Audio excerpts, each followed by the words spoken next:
Let us see about limit cycle oscillation due to product quantization and summation signaling to prevent overflow A to D. Round of noise and overflow in digital filter. The presence of one or more quantizer in a realizer of a digital filter result in a nonlinear device. Therefore, the recursive digital filters may exhibit undesirable oscillations in this output.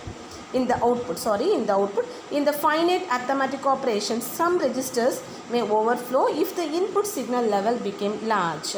Then these overflow represent nonlinear distortions leading to limit cycle oscillations. There are two types of limit cycle oscillations. They include zero input limit cycle oscillation and overflow limit cycle oscillations. What is meant by zero input limit cycle oscillations? The arithmetic operations produces oscillations even when the input is zero or some non-zero constant values. Such oscillations are called zero input limit cycle oscillations. And overflow limit cycle oscillation. The limit cycle occurs due to the overflow of adder and is known as overflow limit cycle oscillations. Deadband. The limit cycles occurs as a result of quantization effect in multiplication. The amplitude of the output during a limit cycle is confined to a range of values called the deadband of the filter.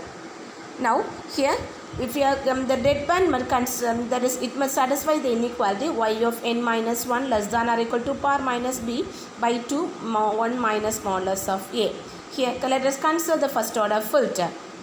After rounding, here the rounding is possible only for the multiplication term. The round of error must satisfy the inequality minus 2 power minus b by 2 less than or equal to error less than or equal to power minus b by 2. And here the error is the difference between the quantized value and the actual value. Therefore, the quantized value and the actual value must satisfy the inequality 2 power minus b by 2. And the deadband of the filter of a digital limit cycle oscillations are Q of, that is, quantization of that product term is equal to y of n minus 1 for a greater than 0 and minus of y of n minus 1 for a less than 0. Therefore, that is, while we are substituting the above condition in this equation, the deadband can be simplified at y of n minus 1 less than or equal to power minus b by 2 into 1 minus modulus of a. Next one is overflow limit cycle oscillation.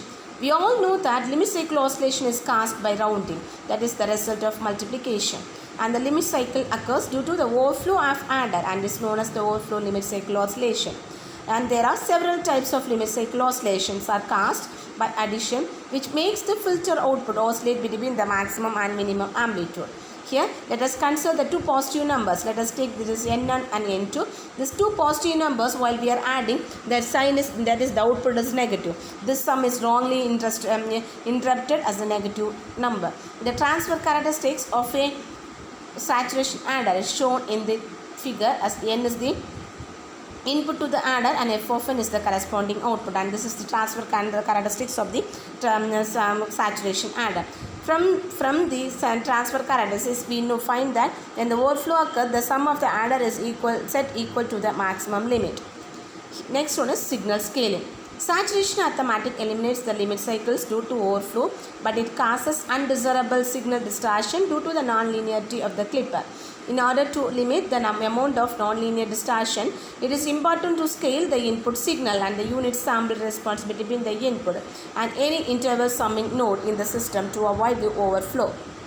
This is the realization of the second order IIR filter. Let us consider a second order IIR filter as shown in the figure. Here a scale factor S0 is introduced between the input X of n and the adder 1 to prevent the overflow at the output of adder 1. Now, the overflow input and output transfer function is given as h of z equal to S0 into numerator divided by denominator.